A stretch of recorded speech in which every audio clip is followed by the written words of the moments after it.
Third out, let's make some bold predictions.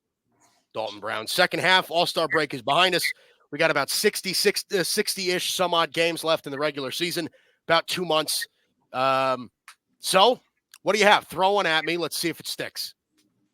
So the direction I chose to go with this, I'm gonna tell you who's gonna be the wild cards on each side.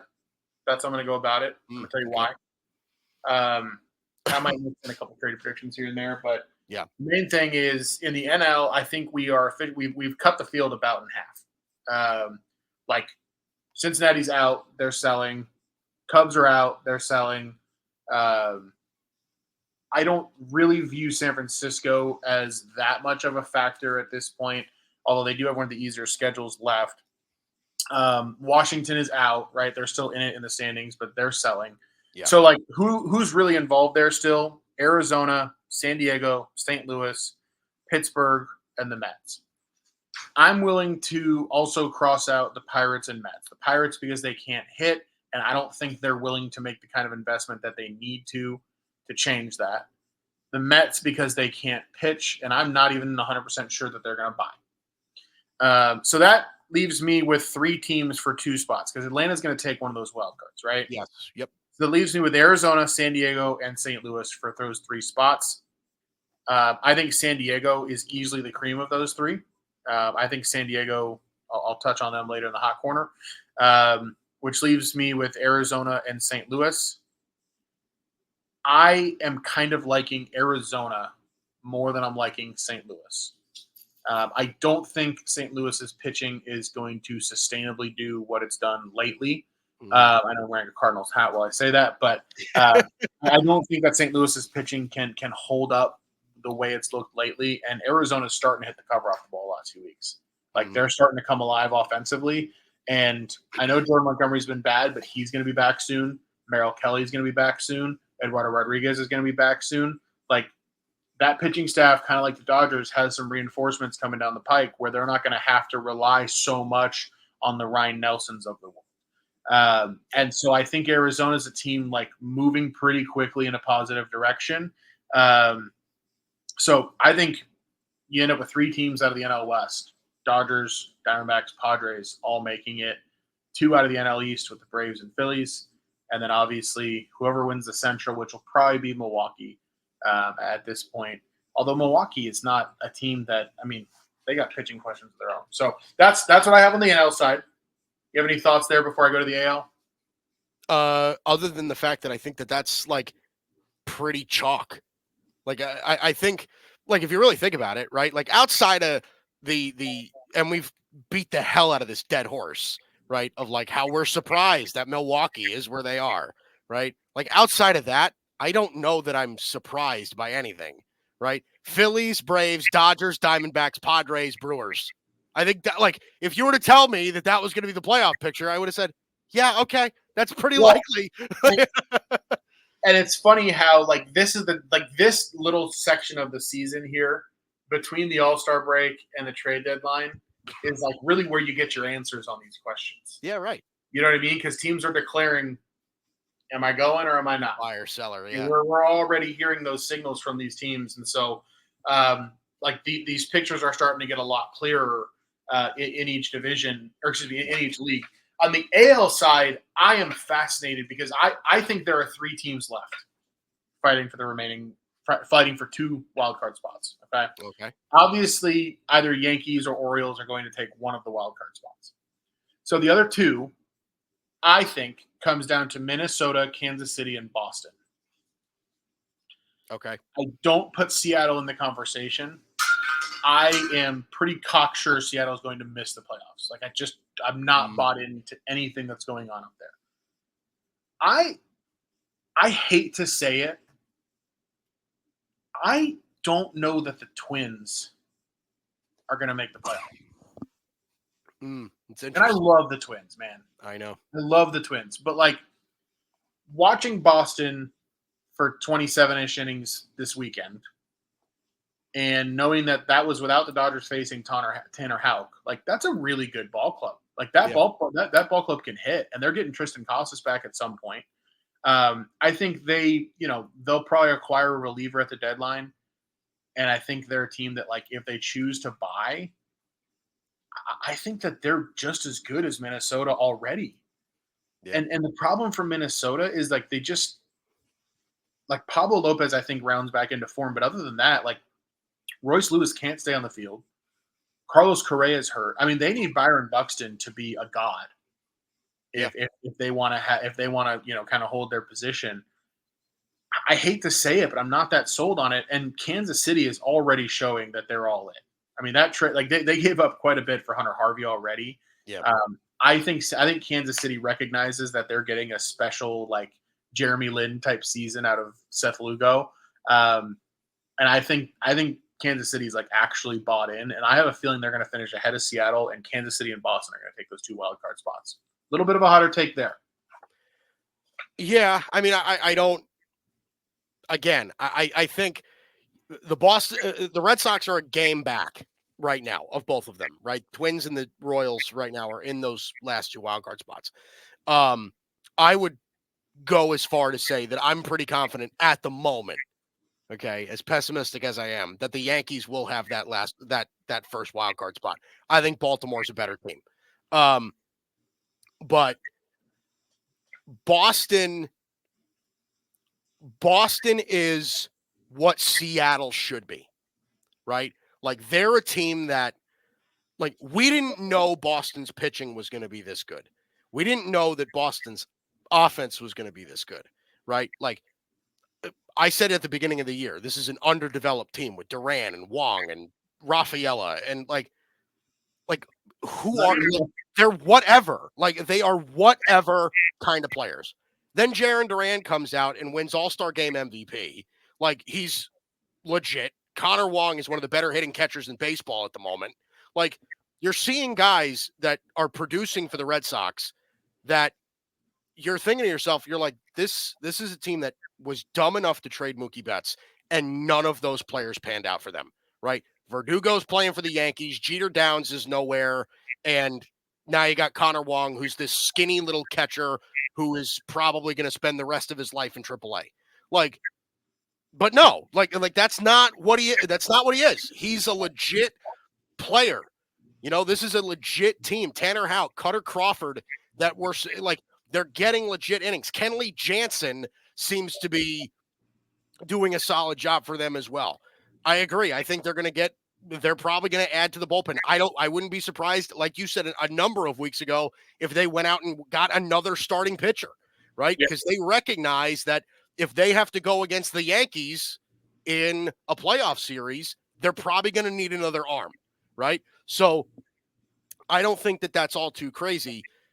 Minnesota's success to me relies very heavily on health. Like, that's, I think, a big thing for them. If Royce Lewis is not healthy for them, I think I agree with you. Like, he's had so much trouble staying on the field, but when he's on the field, he's phenomenal. Like that's the kind of like, you're taking a big chunk out of the middle of their order if he's not healthy, and that's just one guy. If you were to tell me that Royce Lewis, Byron Buxton, and Carlos Correa are all going to be on the field together for all of August and September, yeah, I would pick them to overtake the Guardians in that division.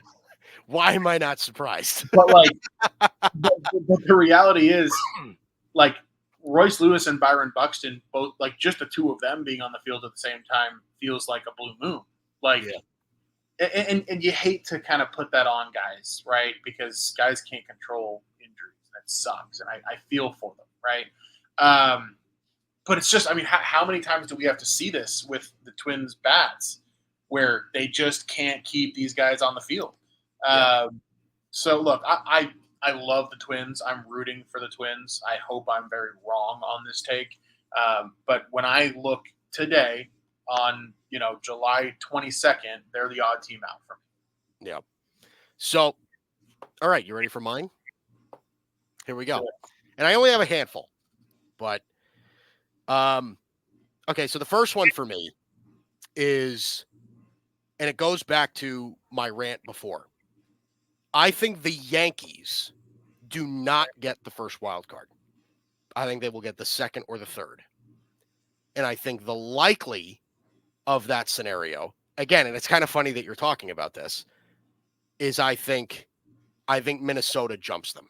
And I think it's possible that we see Boston jump them.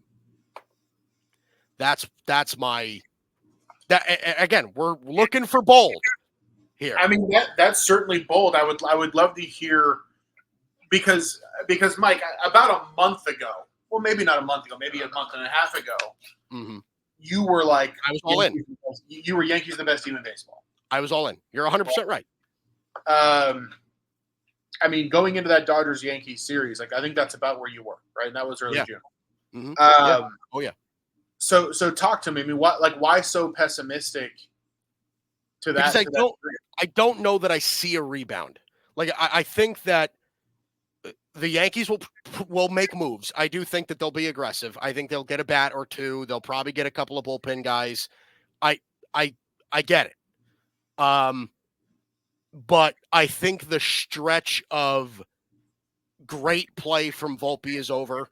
I think that LeMahieu is done. I think Wells is going to cool off. Like Ben Rice seems to already have been figured out. I'm not even sure he stays in the lineup when Rizzo gets healthy. Like, I'm pessimistic because I don't see anybody in that Yankee lineup primarily. I don't see anybody in that Yankee lineup consistently producing outside of Soto and Judge. If it's not Soto and Judge, I think this problem that they're going to have, like, it would not surprise me if they are just a 500 baseball team the rest of the way through. Like, that's just kind of the way that I see it.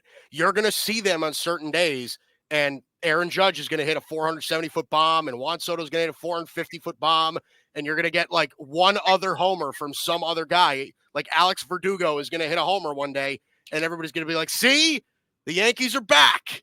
But then the next day, they'll, get shut out through 7 innings and have 2 hits. Like that's the kind of feeling that I get from this team right now. So let me help define this for you. It sounds like you think that the Yankees are the 2021 to 2023 Angels with better pitching. Well, I mean, I don't know that I would go that far. I don't know that I could ever compare. I don't know that I could compare ever the Yankees to the Angels because screw the Angels. But you get the comparison I'm making where it's Trout and Ohtani, and then it's a bunch of crap. Yes. Yeah. I mean, it's certainly a hot take. I'm not as pessimistic as you are on the Yankees, partially just because like they are going to go out and get at least one more impact bat. I think they're just going to find a way to do so. Like I think Rooker makes a ton of sense for the Yankees, and I think when that lineup is Volpe, Torres, Soto, Judge, Rooker, Stanton. Like I think it starts to get a little bit deeper than we imagine it is now. Yeah. Verdugo in there too. I think a guy like a Luis Rengifo out of Anaheim is also like the type of infield bat that can help lengthen a lineup a little bit. And I think the pitching is like kind of okay already. Maybe they go get another arm or two, but like I don't know. I mean, I don't think the Yankees are like world beaters, but I think that like all you got to do is be in a position that like you're good enough that when you get hot, it can be enough. And they're definitely one of those teams. Yeah. Well, listen, I hope you're right. Here's another one. I don't think the Phillies are going to be the number 1 seed in the National League. That I agree with wholeheartedly. I don't think they will be. I do think the Dodgers take over. And a lot of it is because of what you just said before of they have a lot of guys coming back. And not only do they have a lot of guys coming back, this becomes a part of it. Now, here you go. You're ready for this. This is you're going to roll your eyes at me. I think the Dodgers, I saw the report the other day, and I completely buy it. Garrett Crochet and Luis Robert will be Dodgers by the end of the deadline. It's not happening. Why not? Why not? It's just not happening. I mean, like I'm telling you right now, the word that I've heard out and about in the world is that the White Sox want a Juan Soto package for Luis Robert. Dodgers don't operate that way. It's not happening. Here's it's not the thing. happening with Crochet either. Crochet is a guy that like is gonna end up getting shut down. I'm telling you right now, watch for the Padres on those names. Like, I know. I listen. I don't. When you say it, but it's not. I don't disagree. I know that that's where your head is at, and I Now, understand that that's true. let me But present an alternative plan for you which is what more along the lines of what I think might happen. I think Randy Arozarena is in play for the Dodgers. I think Isaac Paredes could be in play for the Dodgers, although I question whether they would want to move him given the control that's left with him. Yeah. I think they could be in on like Zach Eflin or Zach Littell with the Rays. I do think the Dodgers will add impact players while also getting healthier. And I think that this is a team that, like, getting into August and September could just absolutely roll. Whereas Philly, like, every team's going to hit doldrums, and they really haven't yet. Yeah. And they're coming. Like, they just are. It's just the reality. And right now, like, as we speak right now, Philly is 4.5 games up on the Dodgers. That's nothing. I mean, that's a series, right? I mean, like the Dodgers still host the Phillies for a series, and you know the Dodgers hackles will be out for that series after getting swept in Philly when we were like a shell of ourselves. So yeah, right. I agree with that take. I still think the Dodgers win 100 games. So yeah. Here's my reasoning for the trade thing, and and to me, I think it's pretty simple. This is a team that gave Shohei Ohtani $700 million. Okay. Mm-hmm. I think, and again, you know them better than I do, but I think they're going to look at what they did with Ohtani and they're going to say, okay, like obviously there's an all-in mentality there. They've always been, I get it, but I think it's more likely the Dodgers make one gigantic move than 4 medium-sized moves. Like, I think they look at this and they're going to just be like, we're going to hit one more home run in the middle of the year and we're going to roll.